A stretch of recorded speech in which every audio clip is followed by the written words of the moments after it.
Welcome to the You Triumph podcast, where we explore the triumphs, challenges, and the power of giving back. I'm your host, Trevor Sterling, and this season's theme is Be the Ladder. We'll highlight individuals who have not only achieved success, but have used their journey to uplift others, overcoming social barriers along the way. From their motivations to the lessons they've learned, we'll explore how they've become a ladder for others, proving that real success is about lifting those around you.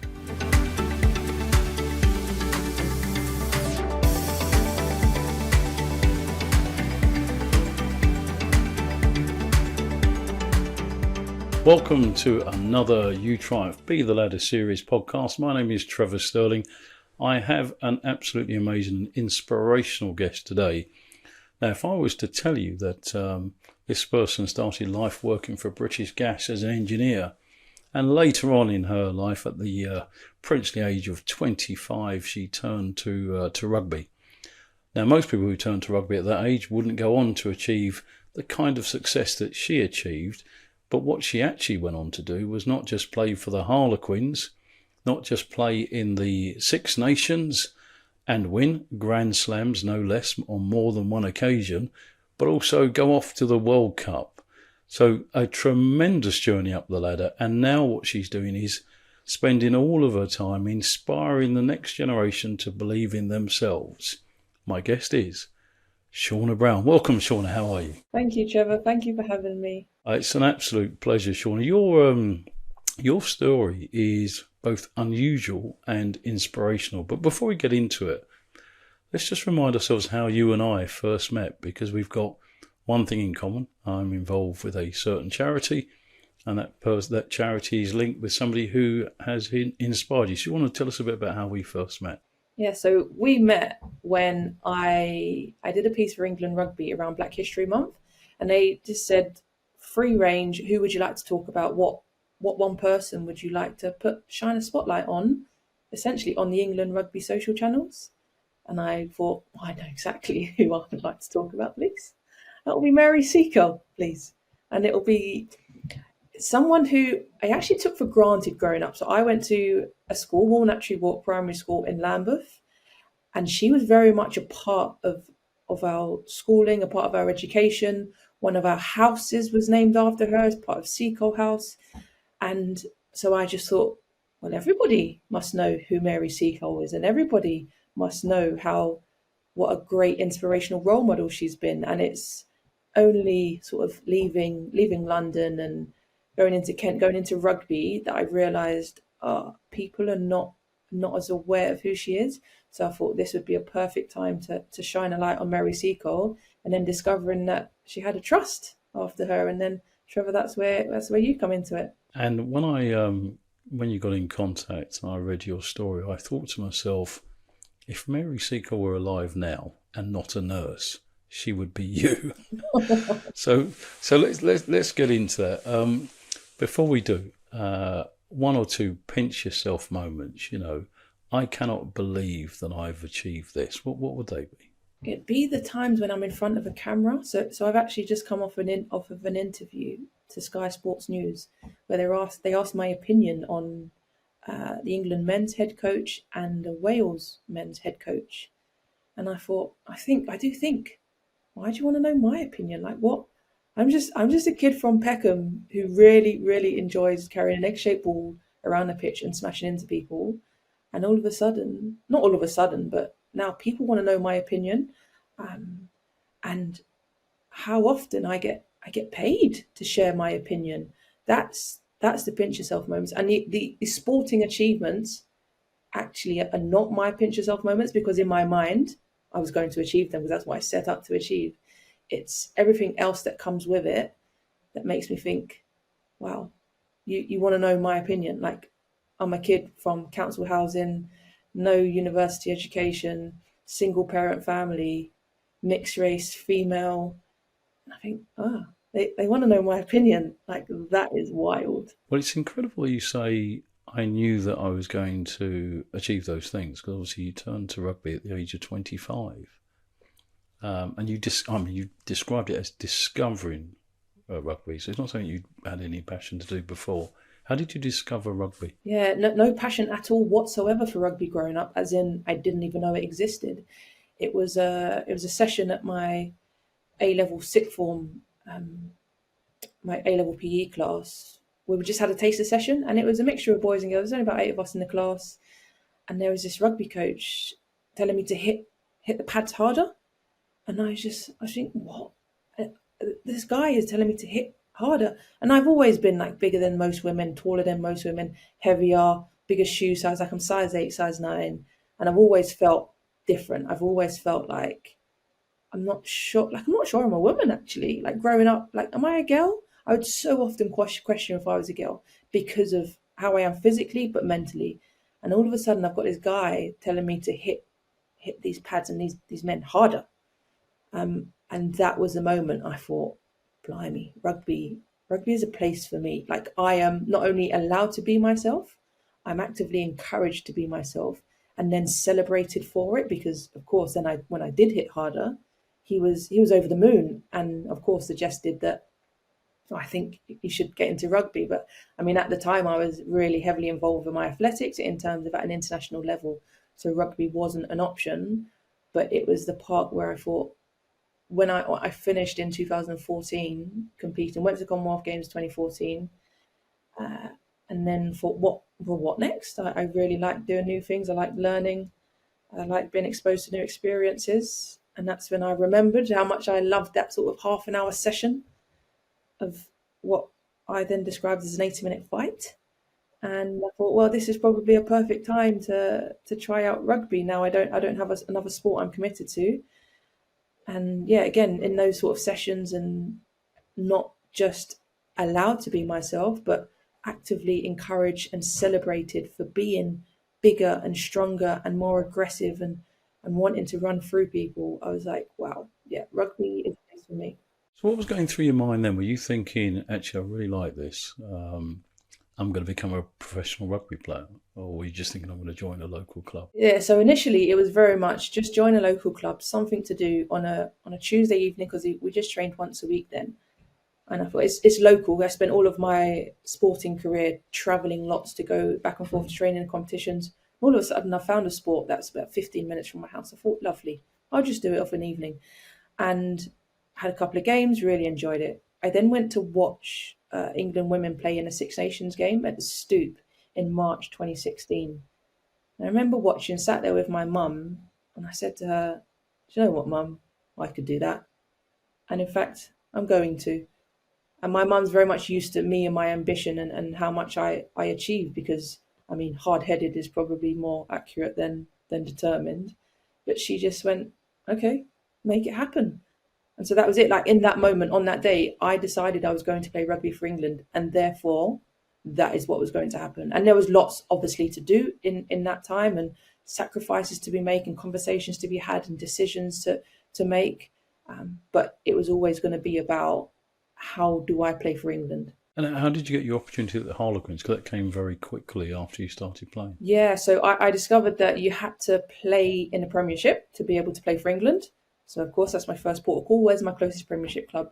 And I live in Gillingham in Kent, and literally just a Google search of who are the closest clubs, and it turned out to be Harlequins. And I mean, they're still not close. It's about an hour and 20-minute drive around to their training venue, but it was the closest. And again, I decided I was going to play for England. This is what I needed to do. So therefore, this is what I was going to do. Got in contact with someone called Michelle Mayhew, who was the operations manager at the time. Said, like, I've had a go at rugby, really quite enjoy it. I've been told I'm quite good at it. Can I come down and and have a go? Which, As you do. yeah, exactly, as you do. But in my world, that's what I do. I'm not really one to sort of look for a system and look for a process and find official ways of doing things. I'm just like, right, who has this impact? Who has the power? Who has the influence to let me come down? Because I appreciate that. Yeah, can't just rock up. I mean, maybe you can.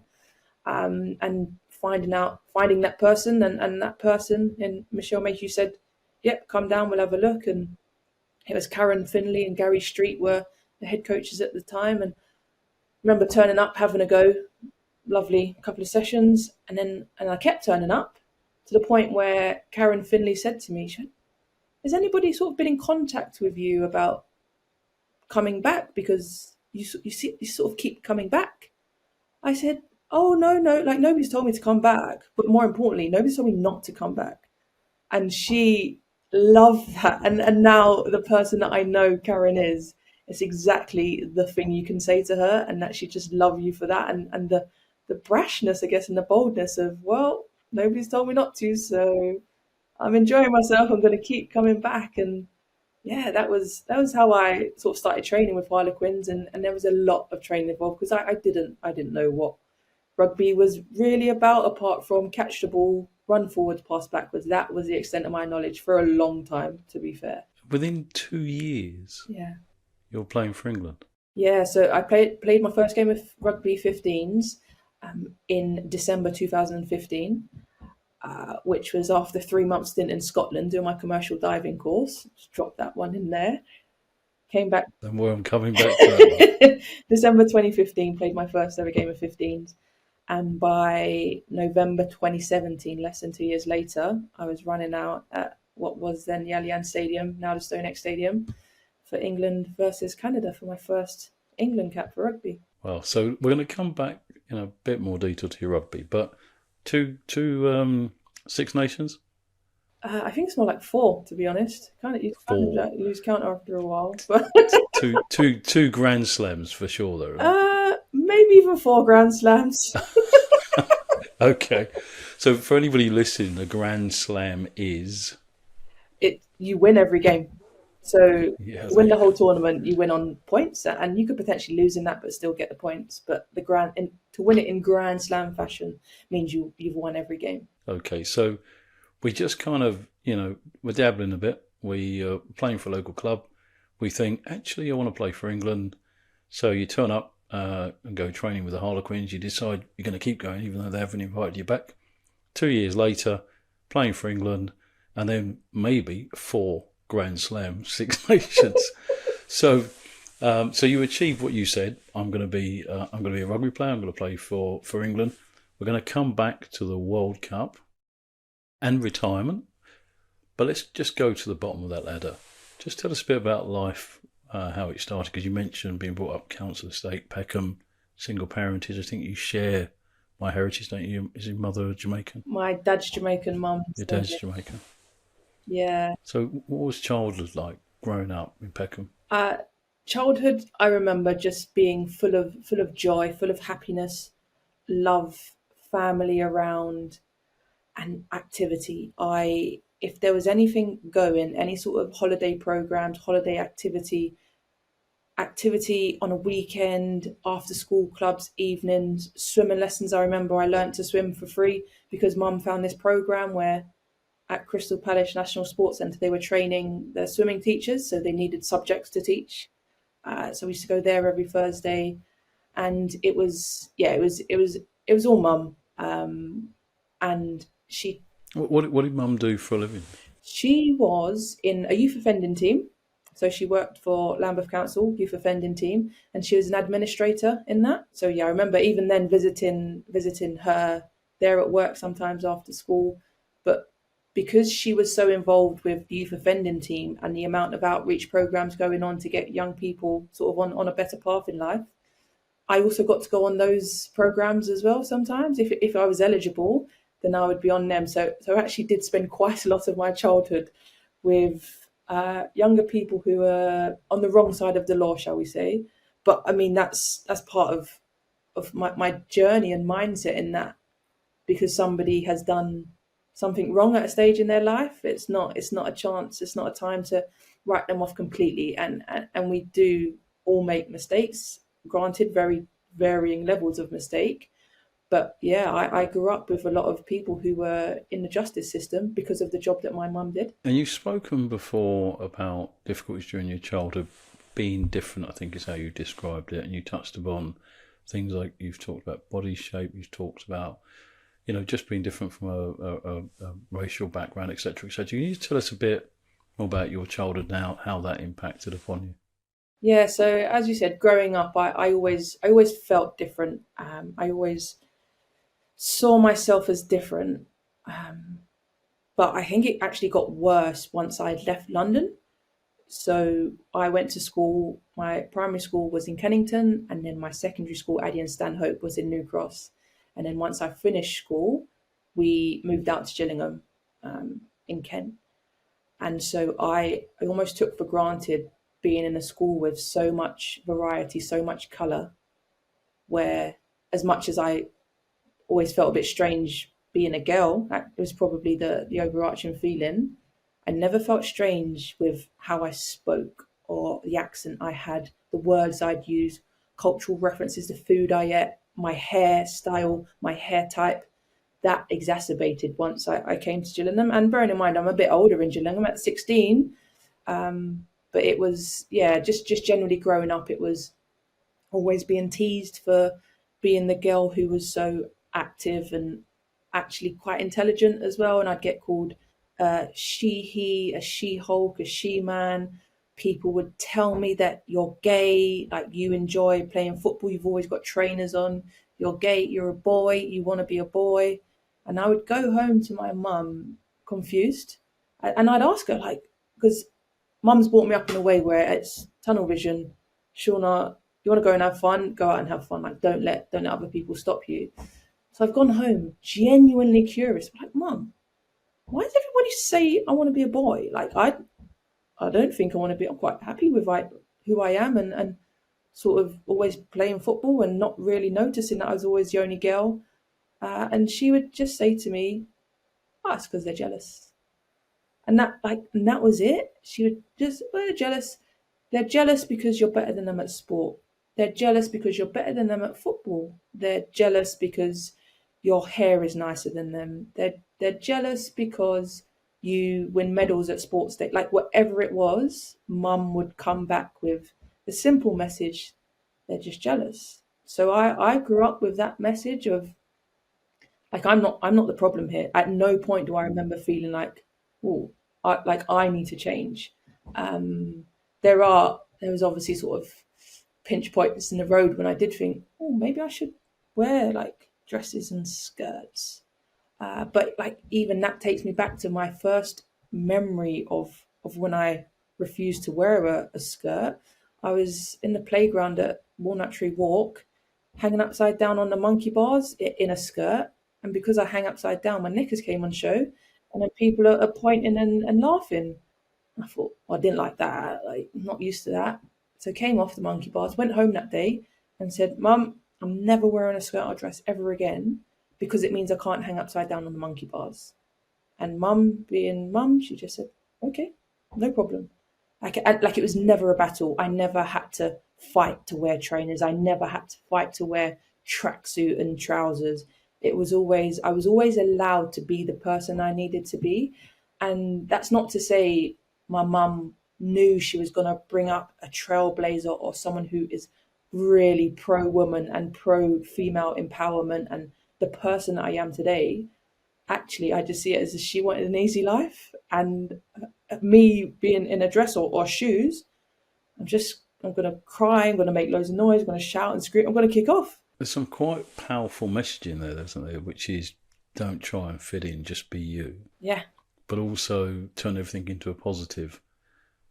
It's because you're better than them. It's because they're jealous of you. So that kind of tunnel vision's in you then, which is, I don't need to worry about them. I just need to be me. Is that how you kind of felt at the time? There was a few stages where, like, particularly in sport or even in school, because I was quite smart. In fact, I was smart.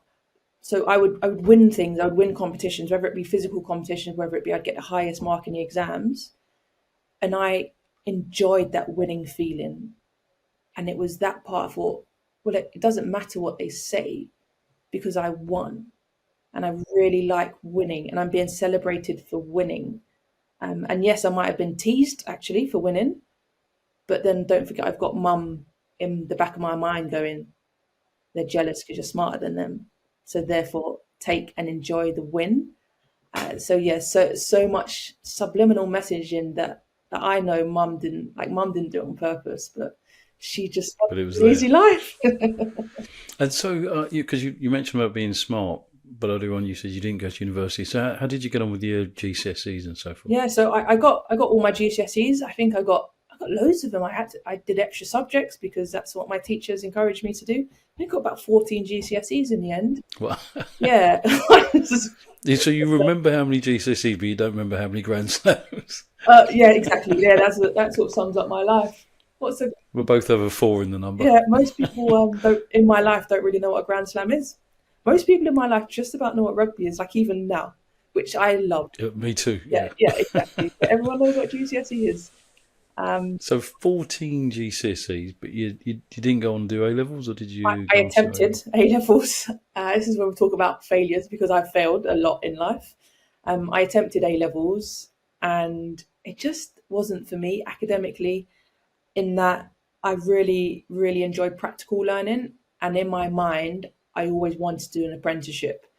And as much as I was on the school gifted and talented program, I remember going to Cambridge University for a few weeks in the summer, residential as part of that gifted and talented program. And I had so many of my teachers saying, I expect you to go on to Oxford or Cambridge. And I used to say I wanted to be a mechanic because I thought apprenticeship, love working on cars, be a mechanic.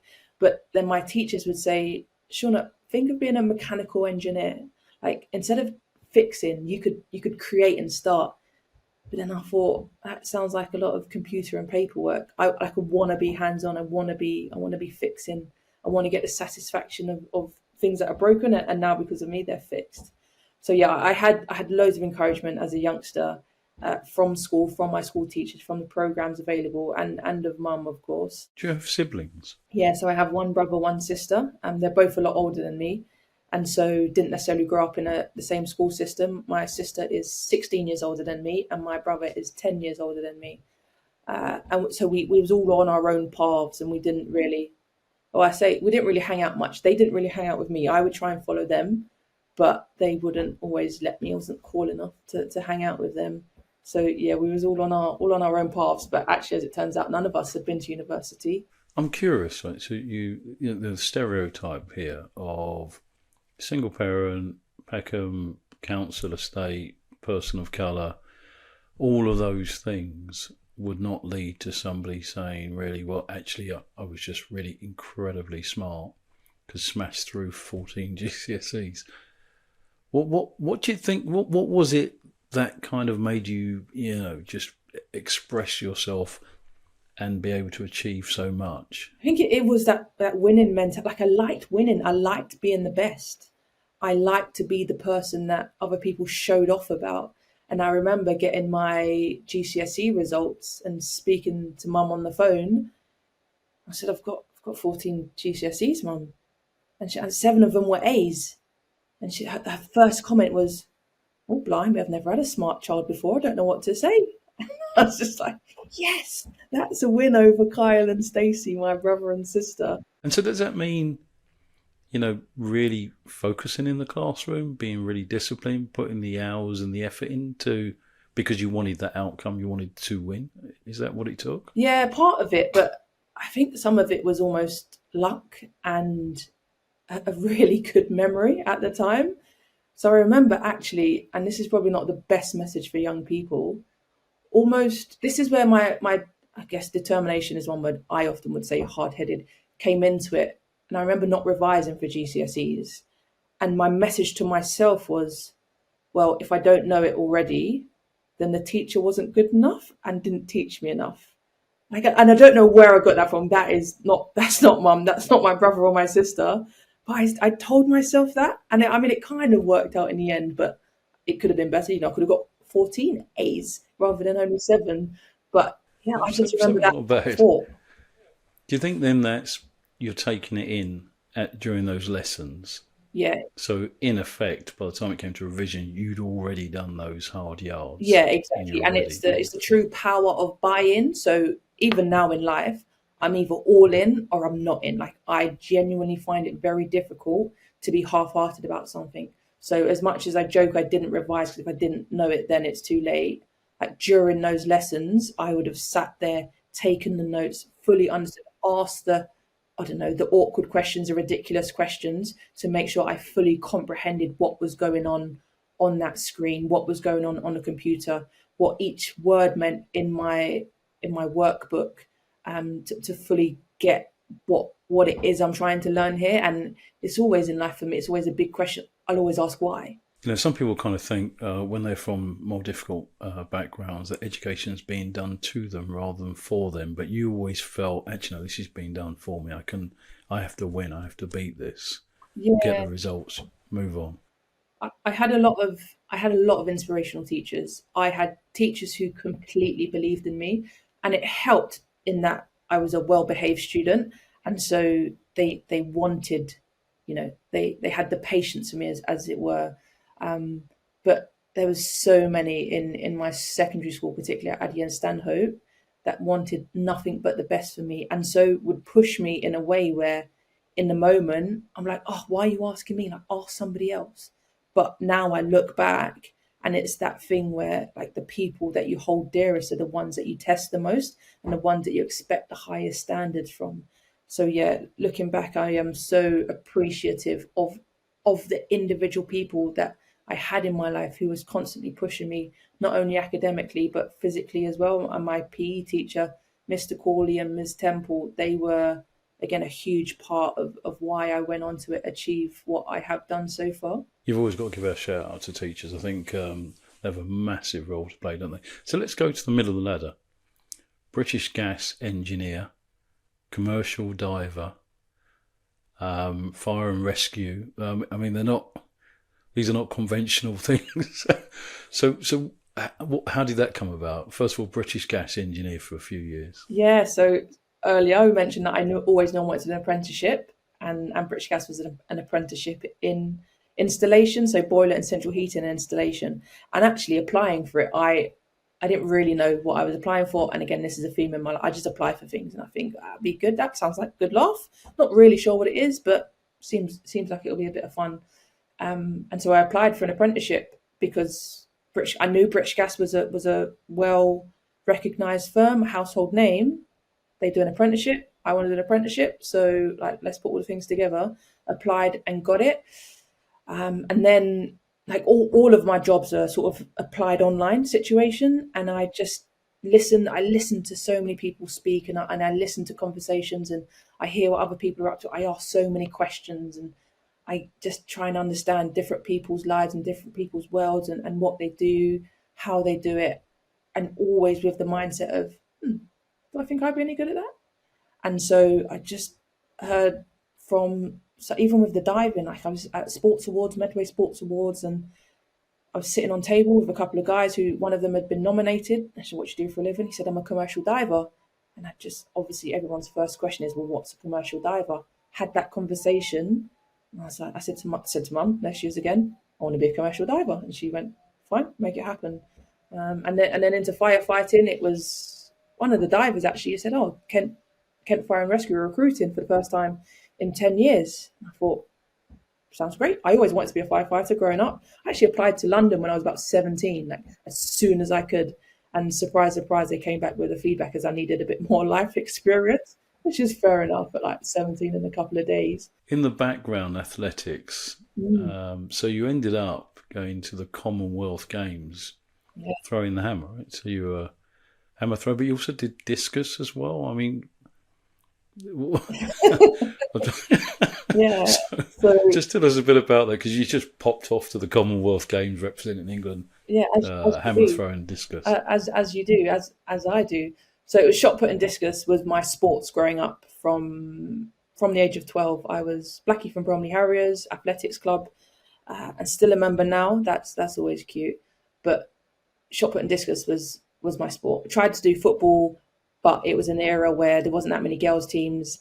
I needed a club that I could get the bus to because Mum didn't drive. Couldn't find one that worked, so I joined an athletics club in Blackie from Bromley instead, and just, I say, plodding away with that. I got quite good at that, sort of top 3 in the country for discus for most of my teens years, and then shot put was just something that everybody did alongside discus, so why not?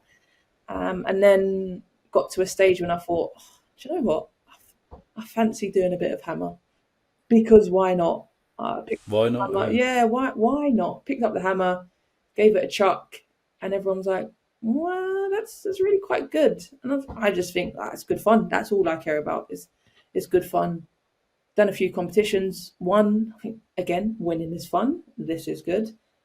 And yeah, it was actually through my time at British Gas, I was so heavily supported as a person and as an athlete to be allowed to train almost full time, while still having a job that I worked on a few days a week, but having the access to full time training.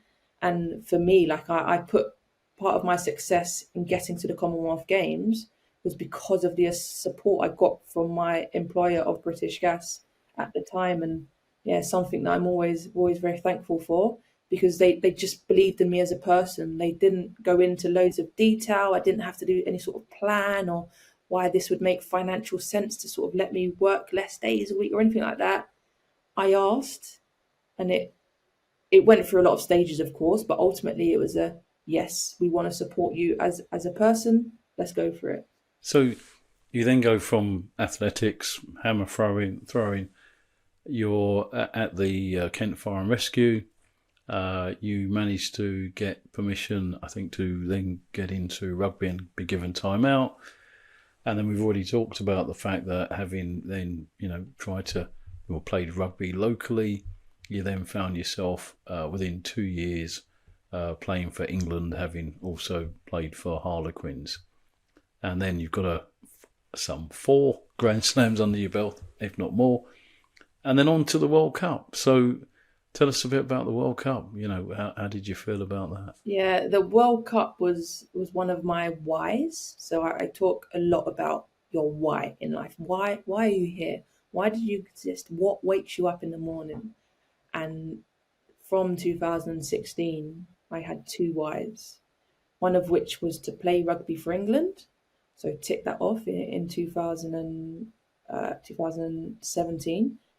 And then it was, well, I want to play in a World Cup. And so everything I did was about playing in that World Cup. The good times, the hard times, the highs, the lows. And for me, I know it's a cliche, but like the lows are genuinely what makes you. It's what shows who you are as a person and how much you're going to achieve. Because And when you say lows, can you just elaborate? What is that? yeah, so What was that? there was the biggest one I remember that stuck with me and helped me shape myself as a person was I went for a period and I wasn't being selected for England even though I was fully fit, and that was the first time that I'd ever not been selected and been fully fit. So I was left that literally I was left at home being fully able, and I'd never had that before. And it was like right, what does this look like for me?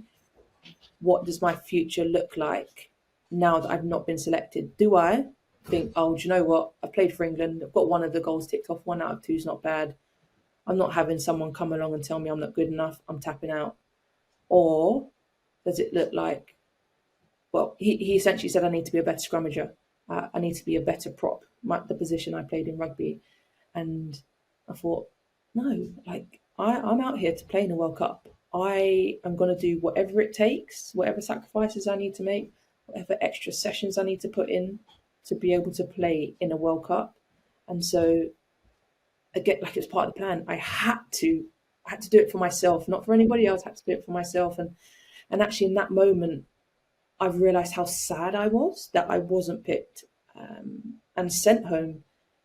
And part of that also helps me on my journey to realise I'm letting somebody else control my emotions here. I'm letting somebody else's opinion, because rugby ultimately is an opinion. It's not like athletics. It's not like shot put, discus and hammer, where it's a matter of what tape measure says. It's black and white. You either get the distance or you don't.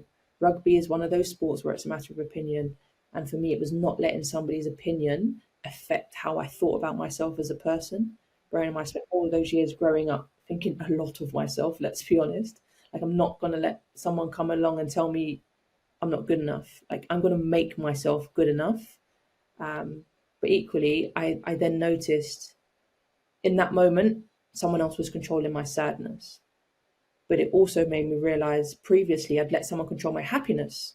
So when he was selecting me, when I was on that team sheet, I would have naturally been over the moon because I'm getting a chance, another chance to play for England. But it's just as powerful to take that piece away from someone else as well. So I realized whether selected or not, I can't let that control my mood. I can't let that control the rest of my day, my week, my month.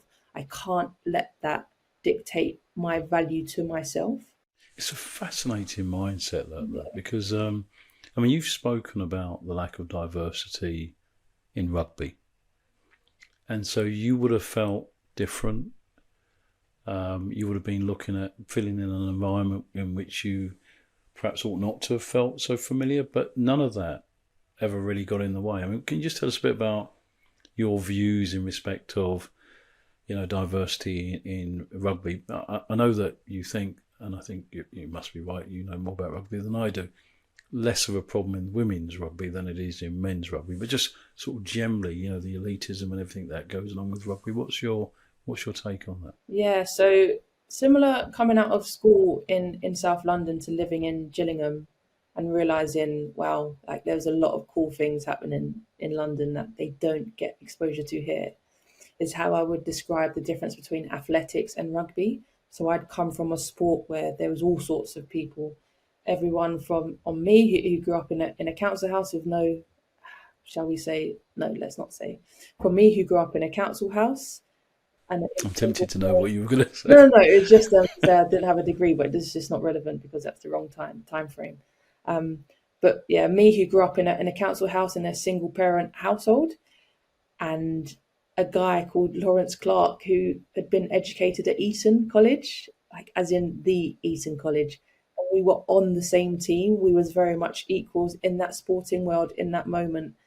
And I thought that was normal in terms of having such a variety of people. We had all sorts of different skin colors, religions, sexualities, personality types, even like volume of voices. I remember so many loud people in athletics, and I thought it was normal because you also had quiet people, and you had people that were shy, you had people that were bold and brash. And then I went over to rugby, and I was like, wow, this is a culture shock.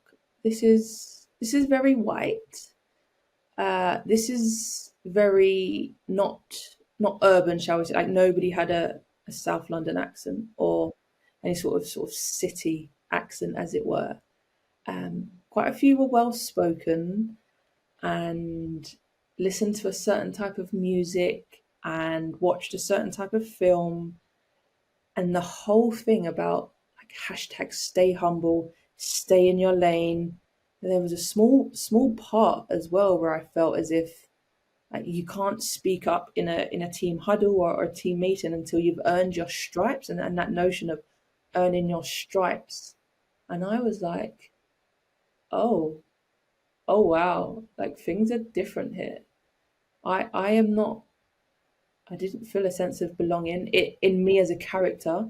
I felt it physically because again, actively encouraged, celebrated for being the big physical one, for wanting to carry the ball into contact and all of that good stuff. So yeah, for sure, physically as a person, but character wise, it was, oh, why is nobody laughing at like what happened on My Wife and Kids last night, or why does nobody know the Fresh Prince of Bel-Air theme song, and just almost again things that I'd taken for granted, and even drinks and Rubicon was one of them, because again, like a can of Rubicon is very much a staple in a lot of, shall we say, even Londoners or city people households or Caribbean households, and some people didn't know what the drink was, and I was taken back by it. I mean, I've experienced that. I'm in law. I was always sort of one of a kind, like you. I didn't go to university. Similar to you, actually, you were a British gas engineer. I was meant to be an engineer for British Telecom, but it didn't work out that way. And yet, if you're focused, it doesn't really matter, does it? You just, you've got that target in your mind. This is what I want to achieve. Yeah. And the rest of it is just noise. You just push it to the side and maintain your focus. But having gone on to achieve as much as you've achieved, Commonwealth Games, the Six Nations World Cup. You then retired. I know that you spent some time in Bermuda Cayman coaching, Islands. Cayman Yeah. Islands coaching. And having come back now, I know you played for a little bit longer, but you've retired again. You're now really committed to social mobility, to giving back. So being the ladder. Can you just tell us a bit about your motivation behind that and some of the things that you're now doing? Yeah, for me, it's going back to those pinch moments. I'm like, why do people want to talk to me? Like, why do people want my opinion? And knowing that in the world that I grew up in, there's lots of me, because people want to hear my opinion because it's almost a one-off, a unique side, a unique perspective on an issue. And in my world, it's not unique because I've got many people who think like I do, but you've just not been interested in what they've got to say previously. And, for good reason. Playing rugby for England is a pretty cool accolade. But in terms of my off-pitch voice, there's many people who think like this. And so I feel I owe it to them to amplify that and let people know, yes, you think I'm pretty cool. Like, you want to see what my friendship circle's like. You want to know the conversations that we're having on a Friday night. You want to understand the trials and tribulations of what it is to grow up in a particular way, and in a way where so often people are told by the media, by social media, by particular outlets, that someone like me is not good. Someone who looks like me is not good. I wear a tracksuit most days a week, and if I'm cold, I'm gonna put my hood up. But I know there's a judgment with that person, and yet I am that person. That same person that's being asked to speak on BBC, on ITV, on Sky Sports News. So it's, if I can just encourage people to think differently the next time they see someone that looks like me and they don't know anything about them, like, I owe it to the mini me's growing up. This is a space you can occupy. This is a space you are needed to occupy. Your thoughts, opinions, perspective is needed. And so I always want to be that person who can help that, and stand up in a room, stand up for someone in a room who is not in that room, and say, what about every time you park your car on a pavement, you block the path for a wheelchair user and they have to go into the road? Every time you don't cut your bush outside, again, wheelchair user going past scratches their face. It's like, just think about somebody else in the room, and hopefully that will then empower those people to speak up for themselves, because so often people are scared to speak up and they think they're going to lose something. But I'm there to tell them, you've got nothing to lose and you've got everything to gain. Well, Shaunagh, I have to do, I've followed your career, your social media activity, your refereeing attempts, because I think you've been. Are you pursuing that now? Because you were talking It's about just becoming a referee. to do. I quite like it. Why not? Yeah. Yeah, exactly. Why not? I know quite a lot of laws and rules for the game, and I can almost change the experience of some of the youngsters, particularly the young girls, when I'm refereeing them of a game. And I can make it fun, and I can make it interactive, and I can make it a piece of learning for them. But also, like, one of my get me in my heart moments is, I heard a couple of the girls, after I refereed their game, I overheard them speaking to each other like, girls, Shaunagh Brown just refereed us. Maybe I could be a referee too. I didn't even think about that before. And I'm like, wow. Just silently listening. I didn't say anything at all. She doesn't know that I heard her say it. But it's like those moments, like, I'm about people doing what they want to do because they want to do it, not because society tells them that's what a woman should do, that's what a man should look like, that's how a woman should speak. Actually, if you want to do something and you don't see yourself doing it, go and do it. And as much as, yes, can't see it, can't be it is a phrase at the moment, I'm more, if you can't see it, then go and be it. Go and be your Yeah, I first love likely that. person in the room. Be brave. Be the one to people question. Oh, your hair's different. Like, as much as it can be emotionally draining sometimes, being a different person in that metaphorical room, it's worth it, because you are changing perceptions every time you step into that space. If you can't see it, go and be it. I absolutely love that, Shaunagh. I might nick that and pretend that's my own line. You Evening Standard's one of Evening Standard's most influential women. Your accolades just keep on growing. I think the most amazing thing about you, Shaunagh, is that nothing ever gets in your way. Nothing is too much of an obstacle.